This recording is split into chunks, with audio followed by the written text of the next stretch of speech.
Hey, what's going on, guys? It's Dan, and today I'm here with my coach, Billy. Hey, guys. Who was able to biohack me completely in every way, sleep, peak performance, and basically help me reach multi-six figures at the age of 23. So I'm super excited to have Billy today on the channel. So what are we going to talk about today, Billy? Essentially how we can optimize efficiency in regards to work, in regards to output, in regards to flow states, and then from there how every variable in regards to your health contributes to that and feeds into your work efficiency.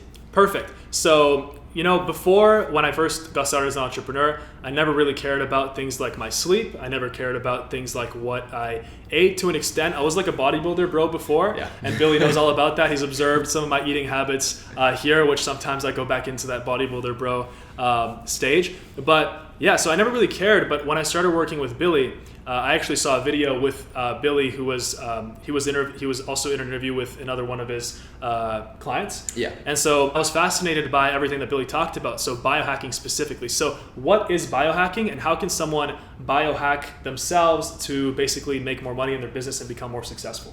Yeah, so essentially biohacking in the context that we're referring to here, so with guys who are doing multi-six figures a month or seven figures in that bracket, essentially what we're looking to optimize is their performance and their well-being, especially in regards to their health, but also in regards to their focus and cognitive abilities as well. So from there, essentially in regards to assessing every environmental factor, so for example your sleep, from their nutrition principles, mindset protocols, and then from their training protocols as well, how all four variables then coincide, and then from there contribute in regards to work efficiency and output. So the key goal there is to then scale your business by then being aware of all those variables that contribute to that, and then from there obviously excel in that regard as well. So why would the person watching right now, who is probably trying to get started with an online business, who might already have an online business and is looking to maybe reach 6 figures, 7 figures, why would they care about biohacking themselves and basically improving things like their sleep and their health? Why does that even matter? For sure. So if you're that kind of individual, if you're working in an online business or in that space, you understand that in terms of your energy, that's going to be your battery, that's going to be your power as such. So from there you may have a strategy in regards to your business, taking your business from A to B, let's say from, we'll say 5 figures to 6 figures, but from there without the battery pack or the energy to do so, you can't even push that further forward. Mm-hmm. So from there in regards to understanding how your body functions and what's actually going to feed your body efficiently, that's very, very important in that process. So you don't get halfway through your work day, have a slump having had like your lunchtime meal, and then from there half your day is compromised. That's the last thing you want. So you want to understand the principles that then prevent that from happening and make sure you're more efficient as well. Okay, so one of the first things that we did was we got an Oura ring. Yeah. So the first thing that we tackled was sleep. Yes, correct. Yeah. So basically what happened was that before I didn't really, I was sleeping, and as soon as I kind of reached that level of financial freedom where I was able to work for myself full time, build my business, I was now able to actually sleep 8 hours a night, which is awesome. It sounds awesome, but I still felt tired. Even if I slept like 9 hours a night, I felt super tired, and I had brain fog almost half of the morning. Sure. And I had to basically pump coffee after coffee. So one of the first things we did was we actually worked on fixing my sleep. So what's involved in a good sleep? What are the different, you taught me about sleep cycles, so maybe talk about that. Yeah, for sure. So one of the most frequent myths that's heard around modern society as such is that you should get 8 hours of sleep per night. If you do so, your sleep's efficient, and that is not the case. We have to understand is what I like to think about when you only have something in place like an Oura ring, which actually tracks your sleep metrics. It's like going into your bank accounts and seeing how much money you have in your bank account. You can hypothesize how well something's going. So for example, thinking you've got 10K in your bank account. If you don't look, you have no idea. Same with your sleep metrics here. So from there, having a metric assessment is very, very much important. Understanding that 8 hours of sleep, although is good in regards to duration, efficiency could be really, really poor, like Dan then said there. So from there in regards to feedback we assessed, his wake time was high, his REM sleep was pretty low, his deep sleep was pretty low, and those are really important metrics to be assessing in regards to sleep efficiency and quality as well, okay? From perspective of cognitive function, in regards to hormonal function, in regards to blood sugar regulation, all of the above. So from there, if you're an individual that says, look, I get more than 6 hours of sleep per night, I feel pretty good, you'd have no idea how you could be feeling if you made the 6 to 8 hours of sleep duration more efficient in that process, as Dan experienced as well. Yeah. And in regards to your health, sleep is going to be one of the most important variables, if anything, the key or the foundation to build upon, in my opinion, anyhow. Yeah. And I completely agree. When I actually started tracking my sleep with the Oura ring, by the way, it's a ring, and you basically wear it. You can wear it all day. Do you wear yours all day? Potentially, depends on the day. Yeah, okay. It's wearable tech, so it's awesome piece. Yeah. It's about $300 now, I think, and basically you can go. There's a website you can go get it. And it's not too expensive. It's $300. Yeah. I highly recommend it. And basically, I wear it to sleep every night. So let's say if I go to sleep at 10 and I wake up at, let's say, 8. So technically, that's 10 hours of sleep, right? Yeah, so before the previous Dan would say, okay, I slept for 10 hours. I should feel good. But in reality, the Oura Ring sometimes would tell me, okay, you were in bed for 10 hours, but you only slept for like 7.5. And so then I'd be like, okay, why? And so the Oura Ring actually tracks exactly when you're awake, right? Because 10 hours of sleep doesn't mean 10 hours of productive sleep. Yeah. And so I would often get like 5% deep sleep, 3% REM sleep, which would completely ruin my next day because I would feel really shitty, to be honest with you. Yeah. So I basically had this transformation where I went from having like really low REM sleep and deep sleep, which we'll talk about in a second, why that's important, to having like 20% REM sleep and 20% deep sleep, where I drastically feel way better, like every single morning when I wake up. So did you also have like low REM sleep, low deep sleep when you first got into this? Yeah, so at that point there, from context in terms of my background, I was a national tennis player. And then from there, I started working as a personal trainer at the age of 18. So anyone who's in that industry will know that you have long working hours as a personal trainer and minimal time to sleep. That was the case for myself. And from there, I gained an understanding of how that was holding me back when I then put in place something like an Oura Ring to assess my sleep metrics. So from there, that became very apparent. And in regards to the work that I do with the clients that I work with in particular, like Dan, for example, same with these guys, like it's the whole concept of Gary V, grind hard, like sleep when you're dead, that kind of concept that's passed around in the digital niche. That's the last thing I'm going to be thinking about and putting in place by all means. And then from there, in terms of assessing clients, obviously understanding of their sleep and seeing how poor that was really important and prevalent to me, especially in this industry, as I said, in regards to fueling yourself like a battery pack. So yeah, I had compromised sleep previously speaking. So from there, understanding how significant that was in regards to my own energy, output, efficiency, cognitive capability, seeing the improvements with that being said, then from there replicating that and if anything heightening that with my clients. Yeah, that was really important. So you basically, before you were a coach, a peak performance coach, you were a personal trainer. Yeah, and correct, you had a ton of clients where you like would coach them one-on-one at the gym. And so you said that you basically had no time to sleep because you would basically. I was in the gym from 6 in the morning till 10 at night. Yeah, that's crazy. Insane. And your REM sleep and deep sleep was shit. Yeah, it was awful. It was like below 10% for each. Okay. Yeah. So what are some of the things that you can recommend to people right now to improve their sleep, improve their REM sleep and deep sleep, even if you don't have an Oura Ring? What are some recommendations? Yeah, so from there, in regards to the way I work with clients, we focus on the lowest hanging fruit. So variables you can control without financial investment or low financial investment. I think that's really important to understand. Because in most contexts as well, you can focus on things like your routines, for example, which bring about more benefit than supplements would do in most cases, okay? From a perspective of how your body functions. So from there, first and foremost, I put in place a nightly routine in regards to putting in place a reverse alarm. So let's say 90 minutes out of your sleep start time you plan. Let's say you go to bed at 10, right? 90 minutes out, 8:30. From there, making yourself aware that you should be switching off from using tech sources, any blue light sources emitted by the light sources in this room, for example. From there, putting on your blue light blocking glasses, having a chamomile tea, even in place a brain dump. So from there, any thoughts or worries that are on your mind, putting them in place on like a laptop or writing them down on a piece of paper as well. And then from there, planning your day in advance. You have no stresses prior to going to bed. And then from there, unwinding with a book, or maybe even, for example, like at some point, some individuals like watching TV as well, but provided they're blue light blockers, I think that's okay. So from that, staying consistent with your sleep start and end times is going to be most important in regards to hormonal function, in regards to circadian rhythm as well. And for those of you who don't know what that is, circadian rhythm is essentially your body's internal clock. So from that, it works, and actually it's a 25-hour basis, which is really odd. 25-hour based off research papers is really odd. But from there, essentially, that's going to be really important in regards to getting efficient sleep. If your start time is like 10 o'clock on one night, 1 in the morning the other, your body's not going to know when to respond to sleep start and wake, okay? So from there, in regards to melatonin production, which essentially incurs sleep as a natural hormone, melatonin is what's produced when you want to go to sleep. Your body won't be producing that frequently or at the right times if your sleep start time is all over the place. And in regards to waking up, you know when you guys feel groggy in the morning, like the first half an hour, you feel kind of groggy? Brain like, fog. Why the hell is that? Yeah. It's actually because cortisol is being produced and it's clashing with melatonin, which is your sleep hormone. So cortisol is a stress hormone produced to wake you up.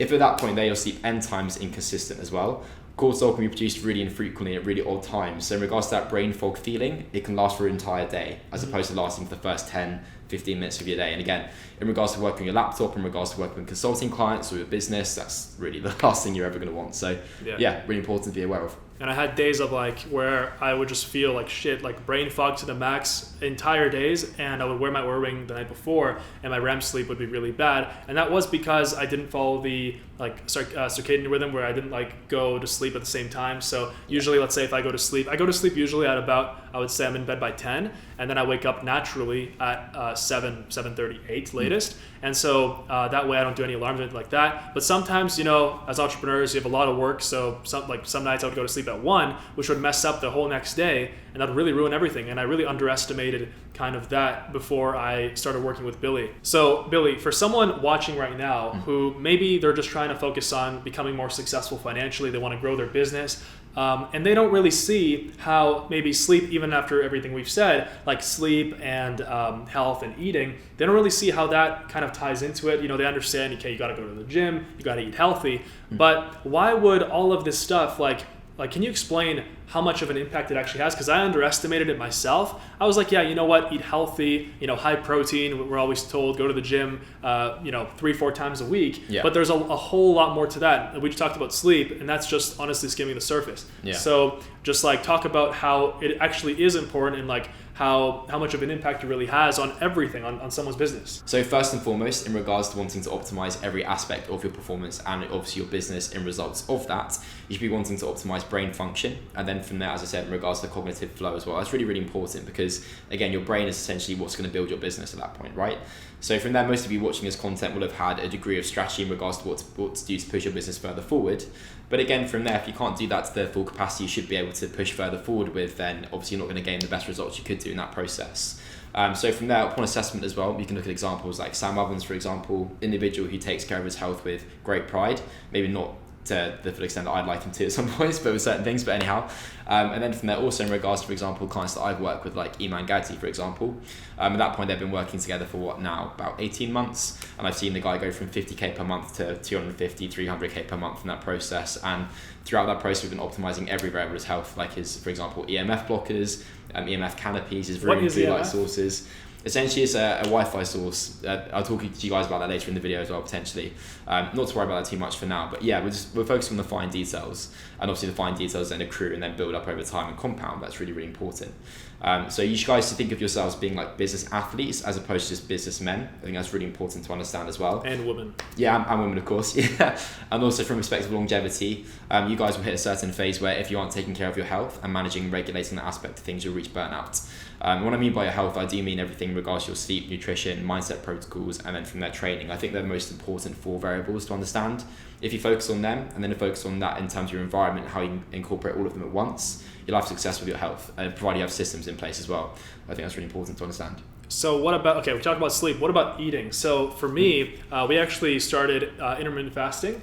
And so I tried it a few times, but I didn't have the guidance. And so I just started getting dizzy randomly, and I would be like, okay, no, I don't want to pass out. I have work to do, and I don't have time for this. So, so talk about that, like intermittent fasting, and also like the most ideal way to eat. So. Sure. Well, I mean, the whole concept of intermittent fasting isn't from perspective like a fitness perspective as such. So the whole concept of wanting to get lean, yes, that'll be a byproduct of intermittent fasting, but the reason why putting this in place here is to actually regulate your blood sugars better.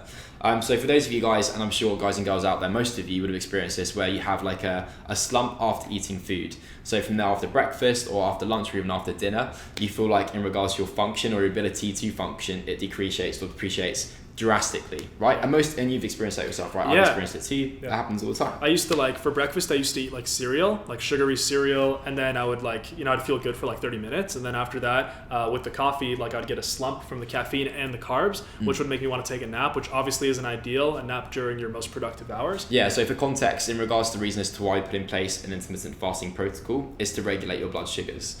Now, in regards to your blood sugars, if you are to eat any food, let's say carbohydrate-based food or something, even first thing in the morning, at that point there, your blood sugars are neutral from your fast and obviously from sleep. You're fasting whilst you're asleep, of course. From there, as soon as you intake any food source, which isn't mainly fat-based, from there, your blood sugar is going to spike, and then from there, it will crash at some point, no matter what. So from there, for example, we're working, you've had a breakfast, you may crash at 10 o'clock, when realistically, that should be your most productive time in regards to work, especially from a willpower perspective. You've got the most of it at that point there. Wield it and utilize it. So in regards to the way that I work with my clients, we put in place an intermittent fasting protocol, which roughly lasts 16 hours in duration for a fast, and then from there, an 8-hour eating window. From there, personally speaking, I try to minimize that more, so that comes with time as well, and I put that in place for Dan. Yeah. And then from there, put in place a protocol in regards to how to break a fast efficiently, so he doesn't have that afternoon slump. And then from there, in regards to his meal timings in the evening as well, to make sure that in terms of his sleep, it's efficient as well, which is really important. So obviously nutrition being a precursor to your circadian rhythm as well. So it's really, really important to assess all of these variables and how they come together. Yeah, like I went from eating like 6 small meals a day to eating 2, I guess, really big meals a day. And honestly, I feel much better, and I have way more time to do work because the amount of time it takes to cook and to get all the ingredients ready, to wash the dishes, it's ridiculous. Like, it's like half of your day is gone. And like that's, I thought if I wanted to eat healthy, I'm going to buy groceries and I'm going to cook. And so this is so much better. So, and that's just one of the aspects. So we covered sleep and then food. So how to like regulate your blood sugar. What else is there? We have fitness. So working out. Training protocols. Yeah. So should someone be working out? Can they just only maximize their sleep and like food? What do you think? Like for focus and for concentration on work? Yeah, of course. I think it's really important. And then from there also, in terms of your body and the function of that, you are an individual we're human, right? So we should be active individuals. Shouldn't be people that are sat at a desk all day. And from there, if you were to do that all day, you'd find that in terms of your function, also in regards to your enjoyment from work, it'd be very minimal, I believe, from that capacity anyhow. So from there, in regards to training protocols, I do put that in place for my clients too. I think that's really important. But one of the most important things to understand is that we're not trying to achieve like a bodybuilding-esque goal, which is a misunderstanding with certain elements of the fitness space, I think, especially as an entrepreneur. When you guys are going into the gym, you shouldn't be looking to, let's say, train to failure in every training session. Your idea of going into the gym is to rejuvenate yourself in regards to energy, and then from there also in regards to potentially like mental capacity too. So the last thing you should be doing is going into every working set and hitting failure, and then from there leaving the gym feeling exhausted and not being able to work. That's not the point of our training protocols. The point is to make sure your body's functioning efficiently, you're mobile as such, and then from there in regards to energy levels, we're obviously heightened as a result of that. It's to benefit you, it's not to make you feel like you're dying after the gym. So that's really important to understand too, I think. Any particular like ways that people should train, like 3 days a week, 4 times a week? Does that matter? Should it be like a push-pull legs, full body? Yeah, obviously that would be very much depending on your goal in regards, for example, like a physique related goal, in my personal opinion. From there, I believe at least provided that you're training at least, let's say 3 to 4 times per week, and you're training different energy systems. So from there, incorporating a base of, let's say, an element of cardio work as well, strength related work. I think that's really important in regards to every variable of physical health, as opposed to just a variable of obviously achieving like a physique related goal. From there, personally speaking, I do train 5 to 6 times per week, which is fairly high in regards to frequency. Again, I'm from like an athletic background and I enjoy that element of training. I think it's really important. But I also regulate how my body's functioning in response to that. So for example, I'm pushing myself to a limit in regards to fatigue and accumulating that, I know. And that's based on my HRV metrics, and you get that from aura feedback too, same as Dan.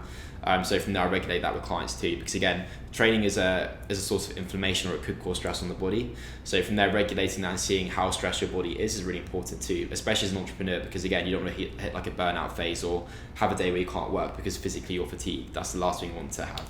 Yeah, and about that HRV that Billy mentioned, so basically the Oura Ring, when you wear it, it gives you like a whole kind of list of different metrics. Like for example, HRV stands for heart rate variability. Yeah, correct. Yeah, and so I had no idea what and how could that even affect my life, what that is. But heart rate variability, basically, you can probably explain better, but from what I understand, heart rate variability tells you like how much stress you have that you don't notice, right? Yeah, essentially it's like parasympathetic nervous system stress. So stress that accumulates over time you're not necessarily aware of. And your sleep tells you how much stress you have. Yes, there's irregularity in between heartbeats, which is really important to be aware of. And again, most individuals don't know what HRV is. Yeah, no. Most athletes at a really high level will be aware of it, and they'll use a heart rate monitor to track that. You can track it during the day as well. But obviously in terms of context with Oura, you can track that in the night as well, which is really important. So I can actually see when my clients are going through a period of time where they're really stressed, and then from there need to put in place like a meditation protocol, or from there make them aware that their work capacity is probably, they're pushing it too high potentially, and then from there they hit like a period of burnout, which is really important. So from there, most clients that I come into contact in terms of working with, these guys are earning, let's say 7 figures, high 6 figures, like Dan, for example. And I'll come into contact with them when they are in a period of stress. So from there, the HRV score will be really low, and they won't have in place anything to mitigate stress. And again, as an entrepreneur, the thing you should be wanting to avoid or mitigate at all costs would be stress, because it's going to compromise your function and performance, right? Mm-hmm. You are in a business or a business space where we will obviously then witness stress, and then from there have that in your daily routine. But from there, mitigating it to the best of your ability is really important in terms of obviously reaching a state of flow, and then from there pushing forward in regards to creativity as well. So yeah, we assess that with Oura metrics and sleep, and we did so for Dan as well. Dan wasn't aware of what stress could incur. Yeah. I mean, I had no idea. But do you think every single person watching this should get an Oura Ring? It depends. Obviously, financially speaking, if you can invest in it, yes. Well, it's only $300. Yeah, I think also that'd be awesome if you could do.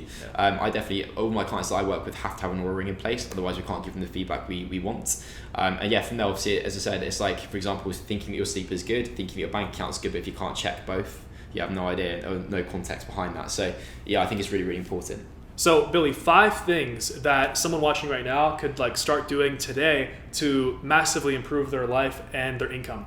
Yeah, first and foremost, be aware of your sleep routines and the protocol to make sure that your sleep efficiency is high.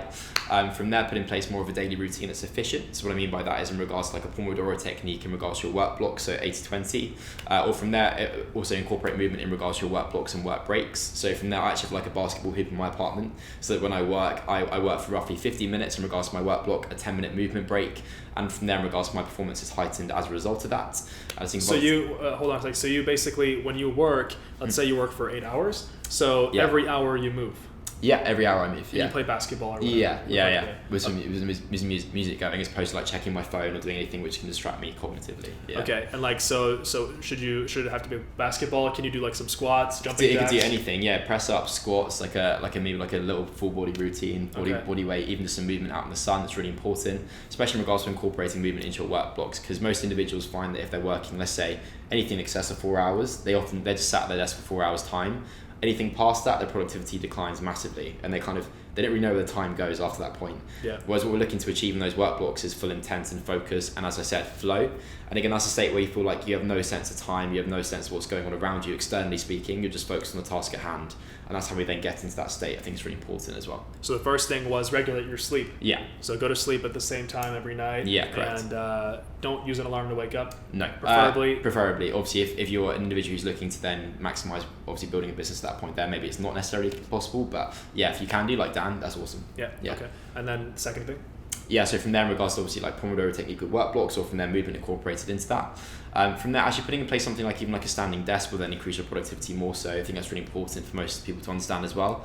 Again, your body's not designed to be static. I think incorporating that is really, really important too.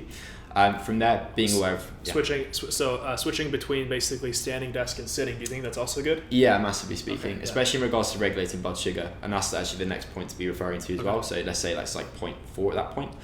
In regards to regulating blood sugars, that is so severely important. From there, otherwise, in terms of cognitive function, focus, and output, it's going to decline massively. So if you don't know how to regulate your blood sugars by putting in place a fasting protocol, nor how to break your fast efficiently, from there at that point there you'll find that your work is going to decline in regards to performance. So yeah, really, really important too. And then lastly, understanding what then is going to cause stress, and then from there trying to remove that from your environment, and then making assessment of how you're performing in regards to stress or in response to stress. And then from there understanding when your body's like a capacity, and then from there potentially even like taking a break or revising our protocols. So putting in place like a meditation protocol to reduce stress, mitigate stress. Obviously that's really important as well. So let's talk about like some people that you worked with. So just for example, with myself, the transformation that I had with Billy when I first started working with him, let's say right before, I always had this like I always had this want where like I wanted to optimize my health, and I wanted to find out the perfect diet, figure out the perfect amount to eat, the perfect frequency, the perfect workouts. But I always, no matter what I tried, I always had like this shiny object syndrome where I was always like, wait a second, 6 meals a day or 1 meal a day, intermittent fasting, or do I just eat all the time? Like I didn't know, because there's so many sources online, it's very confusing. And so with Billy, I went from basically not knowing anything about my health, not knowing anything about my sleep, not really caring, having the desire to actually find out, because I knew that it would directly affect my business. But yeah, I went from that to now I have like a very clear idea. Even if I stop working with Billy, like now I know exactly what to do for the rest of my life. So it's like, honestly, man, like you've helped me massively. So I'm very thankful for that. And awesome. I'm sure that you have other like stories, like talk about some of the people that you helped as well. Yes, the majority of clients I work with are guys who are doing 6 figures, multi-6 figures, and then from there 7 figures. So I came into the space by working with Iman Gadzhi, who's in digital marketing, and from there we identified what exactly he needed in regards to optimizing his health and how we put in place those systems. And the most important thing with the clients that I work with is putting in place systems. So from there, things that people can repeat on a daily basis without too much confusion. I think that's really important as well, because in regards to this process, we don't want them to invest too much time that detracts from their work. So from there, we incorporate variables or strategies that we can incorporate daily and weekly, which don't detract from your work, which is really important, especially with working like Dan, for example. Dan's looking to reach bigger and better heights every day. So from there regards to our work together, we don't want to put in place too many things that require too much time on his part. So from there, simple protocols and procedures and systems, and then from there, contribute them or involve them in his environment. I think that's really important. Yeah, so I work with guys in digital marketing, e-commerce, guys who are doing 7 figures at that point there. That's the majority of clients that I work with, and then from there, 6-figure clients too. And then from there, I built a team around my service, so a team of individuals that engage with my clients daily. We have accountability calls as such. We review systems and protocols, and move forward in regards to making sure the process is efficient for everyone involved. So do you think that like biohacking, I guess that's what it's called, biohacking. Yeah. Do you think that biohacking is gonna really like take off as not as a trend, but like as something that like the gym, like fitness, like people, especially entrepreneurs who we always want to like optimize everything in their lives. Do you think that it's just the beginning right now? Yeah, I think it's just beginning. I think the entrepreneurship niche or like digital aspect of this world will then be separated into 2 kind of species as such. And I like to think of it as being like, I refer to the analogy of being running in a marathon, for example, and thinking that everyone has to run a marathon in this day and age to make a living, right? And the space is obviously very, very competitive, and then from there the prize money is exponential. So individuals in that marathon space will then start doping, or they'll start using performance enhancing drugs and obviously equipment. And actually in the real world right now, that's exactly what we can do. And what I mean by that, for example, is individuals who are obviously wanting to achieve the best results will put in place things to improve their performance. Like, for example, working with myself, or from there putting in place their health protocols. Those who don't do that will be the runners that are left behind. And those who do this will then exceed in regards to their heights, their capacity, everything. So I think you'll see a divide in regards to, as I said, 2 separate species of entrepreneur. Guys who don't put in place anything for their health, as a result, are left behind because their capacity is so low in regards to performance. And those who do put in place things for it, obviously in terms of performance enhancing, and then from there will then push further forward in terms of their capacity, their output, their flow. Yeah. So if I was a beginner entrepreneur right now, maybe someone who's just starting out with online business, with wanting to start their own business, I should not follow the Gary Vaynerchuk approach of basically working like a zombie until 2 a.m. Definitely not. No. Definitely not. No. But I'm gonna get more work done. Like, you know.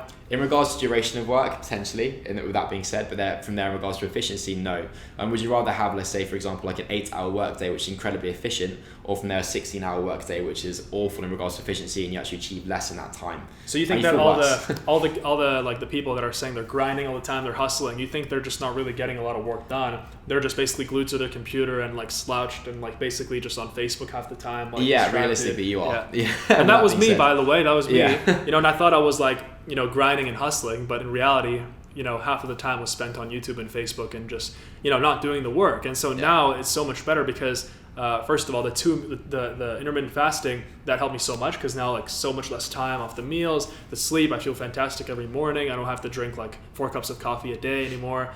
One thing that Billy helped me a lot with is supplementation. So basically figuring out the best supplements to take. And I'm not talking about protein powder or creatine or anything like that. I'm talking about like what were like just some like magnesium before bed. I had like why like what does magnesium do? Why do I have to take it? Right? I can guarantee most people watching this video don't do that, but magnesium is actually a muscle relaxant, right? Yeah. And so that also it's magnesium. And there's like an entire stack that like Billy basically you know, like showed me like what these are the things that you have to take, and that is honestly overnight my deep sleep, REM sleep improved.